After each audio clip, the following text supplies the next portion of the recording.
पाकिस्तान भले he cease fire के बाद राहत महसूस कर रहा है, लेकिन यह भी डर है कि अब किसी भी वक्त स्ट्राइक हो सकती है। रावलपिंडी में हुए अटैक के बाद तो जनरल मुनीर भी टारगेट बन सकते हैं। यह बात पाकिस्तान को समझ में आ गई है।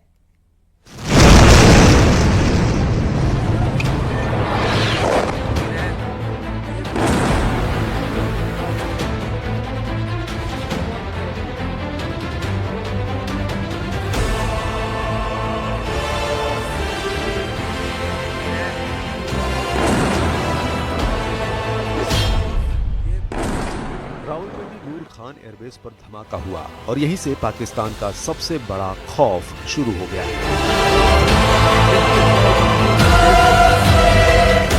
ऐसे धमाके ने बता दिया कि पाकिस्तान की लीडरशिप किसी भी वक्त खत्म की जा सकती है। मैसेज मुनीर तक पहुंचा और फिर सूत्रों के हवाले से ऐसी खबर मिली जो पूरी पाकिस्तानी सेना के हौसले पस्त कर देगी। सूत्रों के हवाले से मिली खबर बताती है कि नूर खान एयरबेस पर धमाके के बाद जनरल आसिम मुनीर को एक बंकर में ले जाया गया।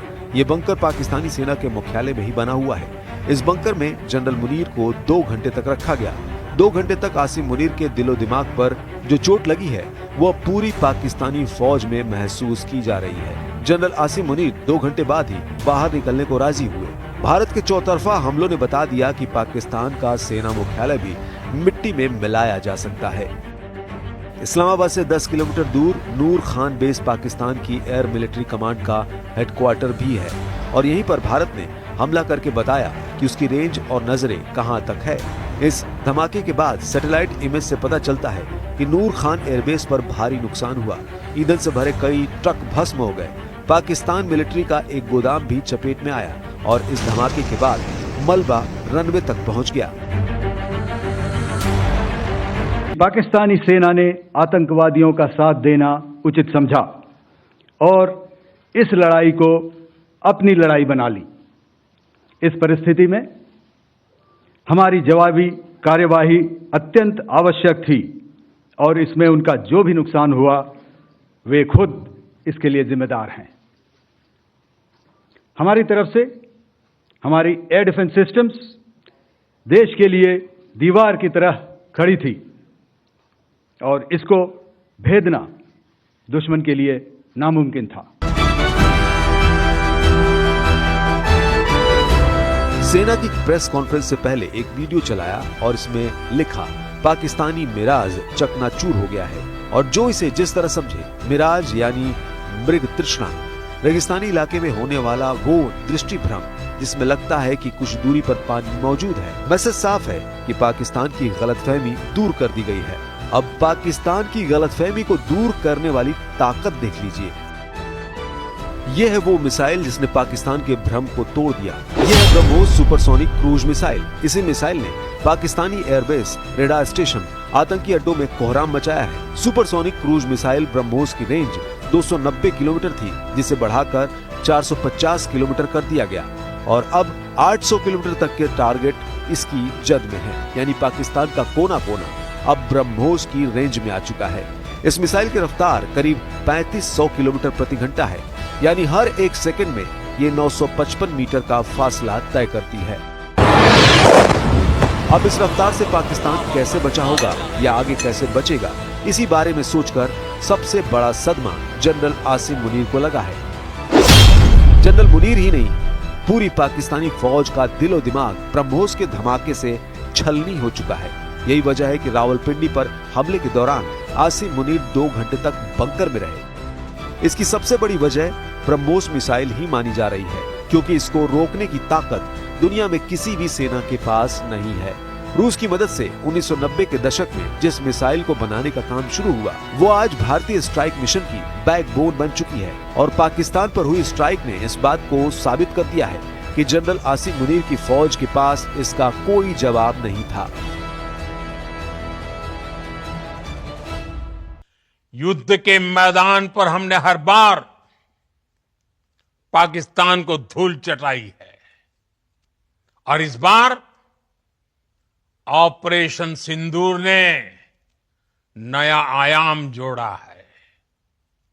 हमने रेगिस्तानों और पहाड़ों में अपनी क्षमता का शानदार प्रदर्शन किया और साथ ही न्यू एज वॉरफेयर में भी अपनी श्रेष्ठता सिद्ध की। ब्रह्मोस समेत कई और तरह के हथियारों को रोकने पर पाकिस्तान पूरी तरह नाकाम साबित हुआ है। 3 घंटे के अंदर पाकिस्तान के 11 अड्डों पर हमला हुआ और वो कुछ नहीं कर पाया। जनरल मुनीर की एयरफोर्स को पूरी तरह खत्म करने वाले हमले का ट्रेलर दिखाया जा चुका है। एक ही दिन में भारत ने पाकिस्तान की एयरफोर्स अड्डों पर कहर बरसाया। भारत का सबसे बड़ा टारगेट बने सरगोधा और जैकबाबाद। सरगोधा में मुशाफ एयरबेस और जैकबाबाद में शाहबाज एयरबेस। यहाँ गिरी हर मिसाइल ने आसिम मुनीर को दिन में सितारे दिखाने का काम किया है। इन दोनों अड्डों पर वो वार किया गया है कि पाकिस्तान का हर डिफेंस सिस्टम पूरी तरह हिल चुका है। जो पाकिस्तान के अटैक फॉर्मेशन के सबसे बड़े अड्डे माने जाते हैं, वहां हमलों ने भारत की स्ट्राइक वाली ताकत साबित कर दी है। आसिम मुनीर को बहुत अच्छी तरह मालूम है कि 90 घंटे के ऑपरेशन में पाकिस्तान ने क्या खोया है। भारत के हमलों का मैसेज बहुत गहरा गया है। पाकिस्तान की पूरी मिलिट्री सख्ते में है। ऐसे अटैक का अंदाजा पाकिस्तान को नहीं था।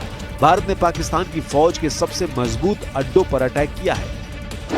कहां-कहां सर्जिकल स्ट्राइक।